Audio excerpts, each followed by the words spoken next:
नमस्कार। YouTube channel glimpse of Indian history by doctor Mohanlal Gupta में आपका स्वागत है। आप देख रहे हैं ऐतिहासिक धारावाहिक कैसे बना था पाकिस्तान। प्रस्तुत है 51वीं कड़ी। गोलमेज सम्मेलन में अंबेडकर और जिन्ना एक दूसरे के विरुद्ध अड़ गए। साइमन कमीशन की रिपोर्ट में प्रस्तावित संघीय भारत के निर्माण की दिशा में विचार विमर्श करने हेतु ब्रिटिश सरकार ने 12 नवंबर 1930 को लंदन में प्रथम गोलमेज सम्मेलन बुलाया। कांग्रेस ने इस सम्मेलन का बहिष्कार किया। गोलमेज सम्मेलन में मोहम्मद अली जिन्ना और डॉक्टर भीमराव अंबेडकर में तीव्र मतभेद हो गए और दोनों ही नेता एक दूसरे के विरुद्ध अड़ गए। जिन्ना मुसलमानों के लिए हिंदुओं के ऊपर विशेष अधिकार चाहते थे, जबकि अंबेडकर भारत के समस्त लोगों के लिए एक जैसे अधिकार चाहते थे।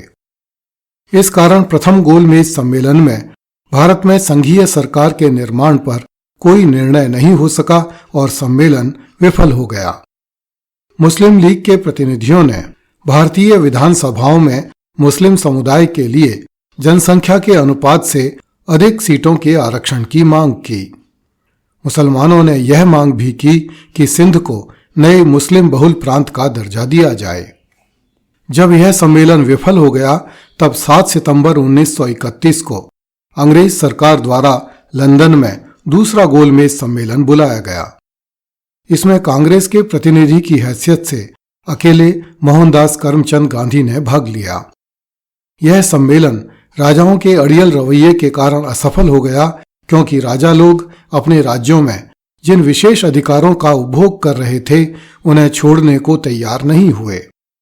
इस गोलमेज सम्मेलन के बाद मोहम्मद अली जिन्ना ने कहा कि भारत की समस्याओं को सुलझाने के लिए 4 पक्षों में बातचीत आवश्यक है: अंग्रेज सरकार, भारतीय राज्य अर्थात देशी रियासतें, मुसलमान और हिंदू।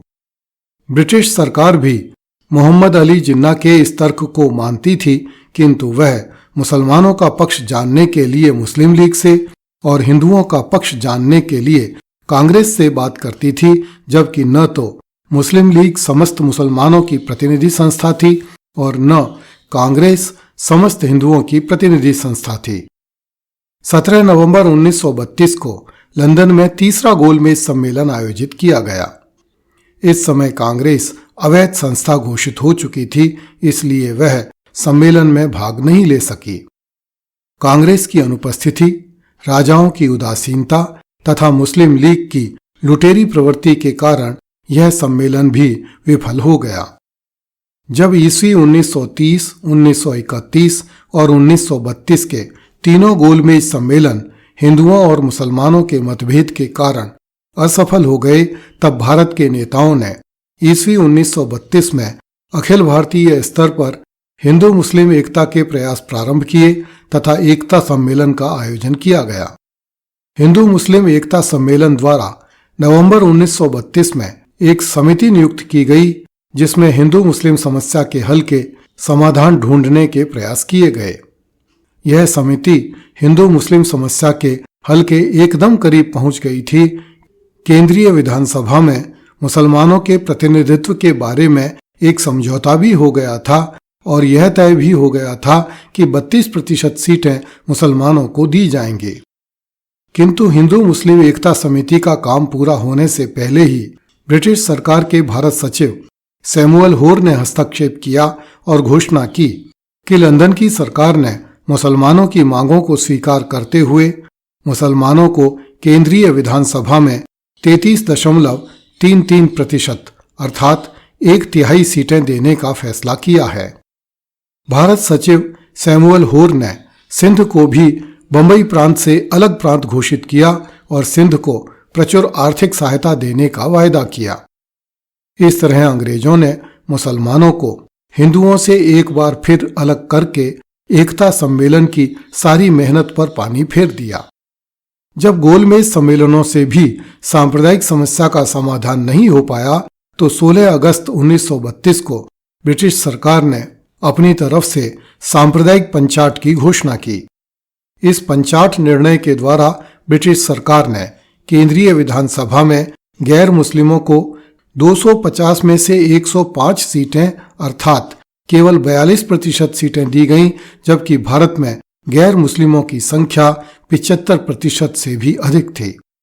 दूसरी ओर मुसलमानों को 33% सीटें दी गईं, जबकि उनकी जनसंख्या 25% थी।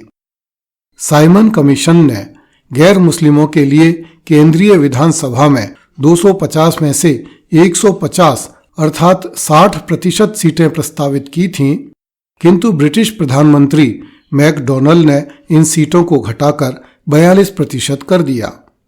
इससे हिंदुओं, सिखों, जैनों और बौद्धों में ब्रिटिश सरकार और मुसलमानों के प्रति क्षोभ उत्पन्न होना स्वाभाविक था। इन प्रावधानों का अर्थ यह था कि अब भारत के हिंदुओं, जैनों, बौद्धों और सिखों पर मुसलमान अपनी मर्जी का शासन थोप देंगे।